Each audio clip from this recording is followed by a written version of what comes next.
Ice maker, remove the old copper line, put in the braided hose with a 1/4 inch turn off.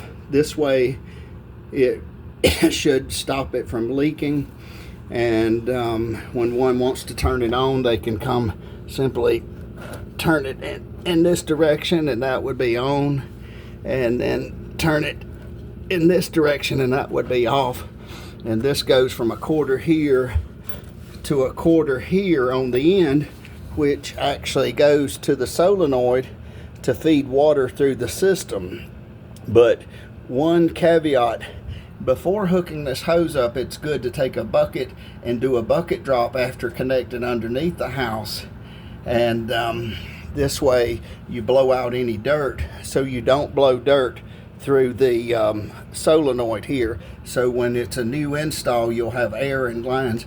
And then later on, if it's new construction, you could put a box. Some people do a box, and you could put a box back here, but this is this will suffice.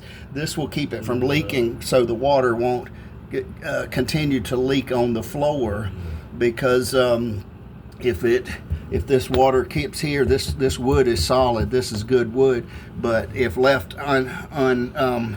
unattended for X amount of time, it will start to begin to rot. But this should be fine, and this once connected up here to the solenoid, this feeds your ice maker to create your ice in here, and this end here is a 1/4. So this one thing to be careful when buying this is make sure you get a 1/4 inch, especially for your cutoff, because most of them are 1/2 by 3/8.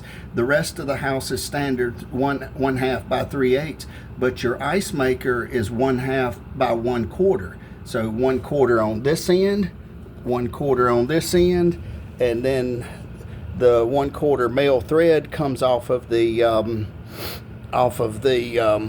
solenoid. Now sometimes the solenoid itself can leak, but that's a refrigerator issue. That's not a water feed issue coming to your water line. So basically now it's so simple with those old copper ones. Those pinch valves, they leak and they're so hard to turn off.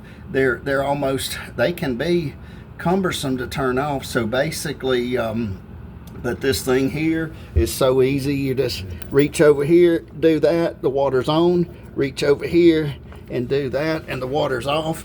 And then getting ready to connect it underneath. And once connected underneath, hooked up here, it should be hooked up to the solenoid. It should be fine. So again, just when buying the angle stop, be sure to get a 1/2 inch by 1/4 inch. Because if you get a 1/2 inch by 3/8 inch, this hose will not fit. So again, 1/2 inch by 1/4 inch. Now you can get the straight up or the sideways. This one is one notes comes out of the side. There are straight stops that come out of the stop too. Again, 1/2 by 1/4 ice maker hose kit to feed the ice maker.